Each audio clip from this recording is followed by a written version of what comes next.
নমস্কার প্রিয় দর্শক, জয় হিন্দ, জয় ভারত।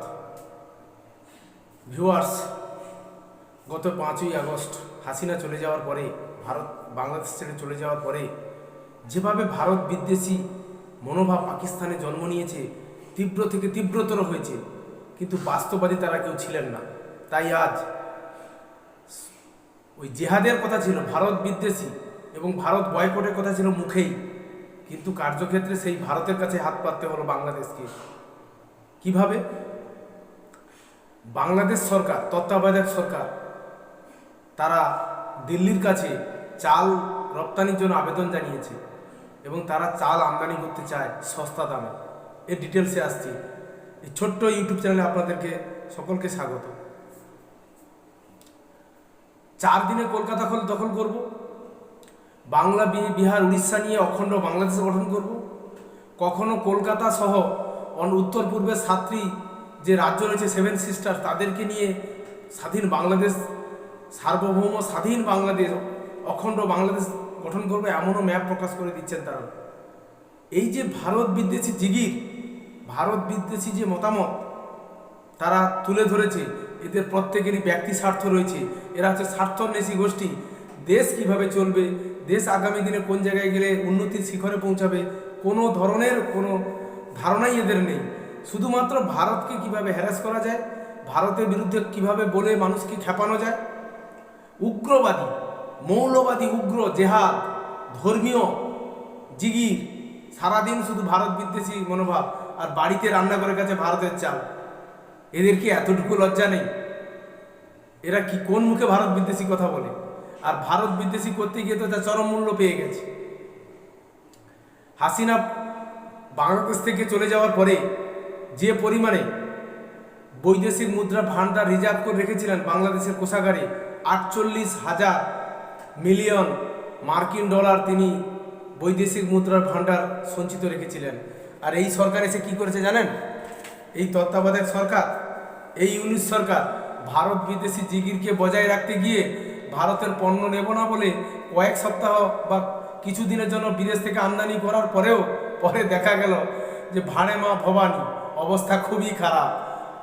আর দেশের মানুষের কাছে খাবার পৌঁছে দিতে গেলে টাকা নেই, বেহাল দশা। এবারে দেশের মানুষ ক্ষিপ্ত হয়ে এই সরকারকে পেটাবে, এই অন্তর্বর্তী সরকার। এদেরকে হয়তো বিদেশ ছেড়ে পালিয়ে যেতে হবে, দেশ ছেড়ে পালিয়ে যেতে হবে, বা ভিসা কেটে রেখেছে কোন দেশে পালিয়ে যাবে। এই একটা স্ট্যাটিস্টিক হিসাব আপনাদের দিচ্ছি। 17 ডিসেম্বর যে তথ্য হাতে এসেছে, সেই তথ্য মতে হাসিনার সময় বৈদেশিক মুদ্রার ভান্ডার ছিল 48,060 মিলিয়ন ডলার। এখন তা কমে দাঁড়িয়েছে 24,350.20 মিলিয়ন মার্কিন ডলার। অবস্থা ভেবেছেন? 4 মাসের হাল খারাপ। বৈদেশিক মুদ্রা ভান্ডার না থাকলে আপনি বিদেশ থেকে কোনো আমদানি করতে পারবেন না। তাই এই ইনসেটে দেখুন যে কিভাবে ইউনিস বাবু ভারতের কাছে চালের রপ্তানির জন্য আবেদন করছেন, ভিক্ষা চাইছেন যে চাল সস্তা একটু রপ্তানি করো। ভারতবর্ষ একটি মহান দেশ। ভারতবর্ষ মহাত্মা গান্ধী, রবীন্দ্রনাথের দেশ, স্বামী বিবেকানন্দর দেশ। ভারতবর্ষ কোনো মৌলবাদীদের প্রশ্রয় নেই, মৌলবাদীদের দেশ নয়, ধর্মীয় জিগির তোলার দেশ নয়, জেহাদিদের দেশ নয়। ভারতবর্ষ প্রকৃত বন্ধু। তাই ভারতবর্ষ এবারেও এত কিছু হিন্দু নির্যাতন এবং সংখ্যালঘু নির্যাতনের পরেও ভারতবর্ষ সস্তায় চাল রপ্তানি করছে। তার একটা হিসেব আপনার সামনে তুলে ধরছি। ভারতবর্ষ নভেম্বরে যে চাল রপ্তানি করেছিল, 50,000 টন চাল রপ্তানি করেছিল। তার দাম কত ছিল? 59 টাকা, 56 টাকা 59 পয়সা ছিল প্রতি কেজি। নভেম্বরে যে চালটা পাঠিয়েছিল 50,000 টন। এখন সেই চালের ভারতবর্ষ ডিসেম্বরে আবার 50,000 টনের একটা ক্ষেপ বাংলাদেশে পাঠাচ্ছে। কি করছে? ইউনিস বাবু ধরা পড়ে গেছেন। একটু সাহায্য করো নয়া দিল্লি, না হলে আমরা বাঁচতে পারবো না, দেশেই মাঠেই মারা যাব। কারণ দেশবাসী যখন বিপুল পরিমাণে, যে পরিমাণে খাদ্যশস্য যে টাকায় কিন্তু বিদেশ থেকে আমদানি করার পর যখন তার দামটা আরও বৃদ্ধি হবে, তখন মানুষ কিন্তু ক্ষিপ্ত হয়ে এই সরকারকে আর ছাড়বে না। এই জিনিসটা বুঝতে পেরে ভারতবর্ষের কাছে চাল রপ্তানির ভিক্ষা বা প্রার্থনা করেছে, কত টাকায় সস্তা দামে। আর ভারতবর্ষ প্রকৃত বড় দাদার নেয়, এবারেও কম দামে চাল পাঠাচ্ছে। কত নিচ্ছে? প্রতি কেজি চালের দাম 54 টাকা 80 পয়সা হিসাবে নিচ্ছে। যেখানে বাংলাদেশের আইএসআই এক প্রকার যেন বাংলাদেশটাকে, পাকিস্তানের আইএসআই বাংলাদেশটাকে এক প্রকার যেন পথঘাট বানিয়ে দিয়েছে, যেন তাদের করায়ত্ত কোনো জায়গায় পরিণত করেছে বর্তমানে। এবং সেই সঙ্গে আনসারুল্লাহ টিম,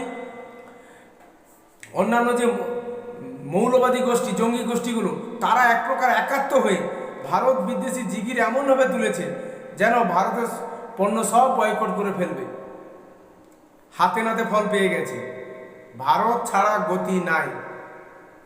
ভারতবর্ষ আজও প্রতিবেশী সুলভ মনোভাব নিয়ে পাশে দাঁড়িয়েছে। না হলে আপনাদের এই চালটা কত দাম পড়তে জানেন? অত্যন্ত 74 টাকা থেকে 75 টাকা পড়তো কিলো। যেখানে ভারতীয় চাল যাচ্ছে 54 টাকার, ওখানে পাচ্ছেন। সেখানে ভারতীয় বিদেশ থেকে আমদানি করলে 75 টাকা কিলো পড়তো। কোথায় থাকতো? পিঠের চামড়া থাকবে, তুলে দেবে একদম বাংলাদেশের নাগরিকরা। এটা ভাবার কোনো কারণ নেই যে বাংলাদেশের সকল মানুষই মৌলবাদী বা উগ্রপন্থী হয়ে গেছে, তা কিন্তু নয়। কিছু মুষ্টিমেয় মানুষ যারা লাগাম ছাড়া হয়ে গেছে, কারণ সরকার তাদের দিকে, তাদের অন্যায়ের কাজে কোনো প্রতিবাদ করছে না বা কোনোভাবে রেজিস্ট্যান্স তৈরি করছে না। তারা খুল্লম খুল্লা হিন্দুদের বা সংখ্যালঘুদের জমি জমা থেকে সব কিছু অত্যাচারের একটা অনন্য নজির করছে। এমনকি প্রতিবেশী বাংলাদেশে যে 80 লাখ, প্রতিবেশী পাকিস্তানে যে 80 লক্ষের মতো হিন্দু বসবাস করে, তাদের থেকেও অত্যাচারের সীমা বাড়িয়ে ফেলেছে। সেখানে শিক্ষাক্ষেত্র থেকে শিক্ষকদের বরখাস্ত করে দেওয়া হচ্ছে, বাংলাদেশ থেকে বাধ্য করানো হচ্ছে। এই রকম এত কিছুর পরেও ভারতবর্ষ কিন্তু প্রতিবেশী সুলভ হয়ে আপনাদের সহযোগিতায় দাঁড়িয়েছে। তার মূল্য দিন। ওই মিডিয়ার সামনে গরম গরম কথা বলে বাংলাদেশের মানুষদেরকে খেপিয়ে ভারত বিদ্বেষী তৈরি করতে যাবেন না। এতে হিতে বিপরীত। না হলে ওই বাংলাদেশের মানুষই আপনাদেরকে একেবারে বাংলাদেশ ছাড়া করে দিতে পারে। যখন দ্রব্যমূল্যের আঁচ সাধারণ মানুষের গায়ে লাগবে, তখন আপনারা টিকতে পারবেন না। কি কৈফিয়ত দেবেন? ভারত বিদেশি জিগির 97টা পণ্য ভারত থেকে বাংলাদেশে যায়। ভারতবর্ষ একদম ল্যান্ড টু ল্যান্ড রয়েছে কানেকশন বাংলাদেশের সঙ্গে। এর মাধ্যমে যে সস্তায় বাংলাদেশের মানুষ খাদ্য পণ্য থেকে তার বিভিন্ন প্রয়োজনীয় দ্রব্য জোগাড় করে, সেগুলো আপনি করতে পারবেন না। অযথা এই মৌলবাদীদের শক্তির দ্বারা যেভাবে ইউনিশ সরকার প্রথমে পরিচালিত হচ্ছিল, তারপরে বাস্তবটা উপলব্ধি করলো যে এভাবে চললে দেশের মানুষ একদম পিটিয়ে বের করে দেবে। দেশ থেকে পালিয়ে যাওয়ার রাস্তা পাবেন না। কারণ দ্রব্যমূল্য বৃদ্ধি, মানুষের ক্রয় ক্ষমতা হ্রাস পেয়ে যাচ্ছে, মূল্যস্ফীতি, মুদ্রাস্ফীতি বেড়ে যাচ্ছে, জিনিসপত্রের দাম আগুন হচ্ছে। যে যতটা কিনতে চাইছে সেই টাকা থেকে তার সেই প্রয়োজনীয় জিনিস থেকে কিনতে পারছে না, তাকে এর থেকে বেশি টাকা দিতে হচ্ছে। সাধারণ মানুষের ক্ষোভ যখন পৌঁছাবে না 16 কোটি মানুষের, তখন থাকতে পারবে না। ওই সমস্ত উপদেষ্টা, ওই মেহফুজ আলম নাকি, এরা থাকতে পারবে না। ওই গরম গরম বক্তৃতা মিডিয়াতে দিয়ে কিছু ছবি প্রকাশ করলাম, ভারতের জায়গাকে দখল করে নিলাম, দেখিয়ে দিলাম ভারতবর্ষে এই জায়গাগুলো আমরা দখল করে নিলাম। ওগুলো হচ্ছে বাঘ, দু প্রকারে হয়। একটা কাগজের বাঘ হয়, একটা হচ্ছে রয়্যাল বেঙ্গল টাইগার হয়, সুন্দরবনের বাঘ। তো এগুলো হচ্ছে কাগজের বাঘ। একে দিয়ে বলছে আমি বাঘ, ভারত দখল করে নিলাম। এত সস্তা নয়। বাস্তবে মাটিতে দাঁড়িয়ে ভাবো। আর ভারত সত্যি একটা জায়গায়, আমাদের বিবেচনার জায়গা আছে। ভারতবর্ষ কার সঙ্গে আলোচনা করবে বলুন তো? কোনো নির্বাচিত সরকার নেই। হঠাৎ করে গজিয়ে ওঠা কি অন্তর্বর্তী সরকার, উপদেষ্টা, তারা দেশ চালাচ্ছে। ভারতে এই সমস্ত মানুষের সঙ্গে কথা বলার পক্ষপাতী নয়। গণতান্ত্রিক পদ্ধতিতে নির্বাচিত হয়ে যে সরকার থাকবে, তার সঙ্গে ভারত সরকার কথা বলতে আগ্রহী। তাই এদেরকে খুব বেশি পাত্তা ভারত সরকার দিচ্ছে না। তবু যেভাবে হিন্দু নিধন এবং হিন্দুদের উপর আক্রমণাত্মক হয়েছে এরা, তার বিরুদ্ধে ভারত সরকার কিন্তু কড়া থেকে কড়া মন্তব্য করছে।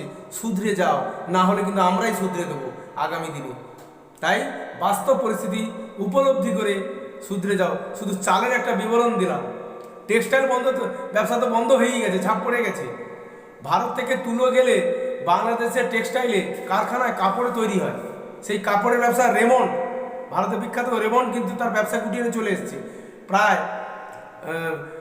টেক্সটাইল যে কারখানাগুলো সেগুলো প্রায় বন্ধ হয়ে গেছে, নেই, ধুকছে।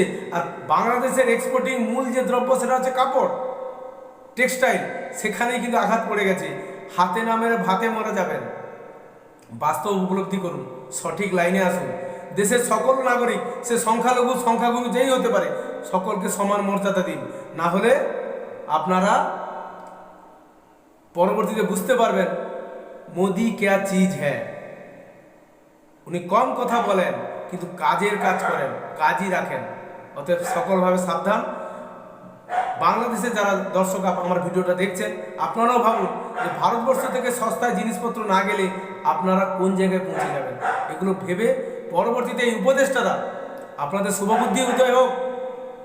ওই মৌলবাদী দ্বারা পরিচালিত হয়ে ব্রেনটাকে ওয়াশ করে চালাবেন না, ক্ষতি আপনাদের।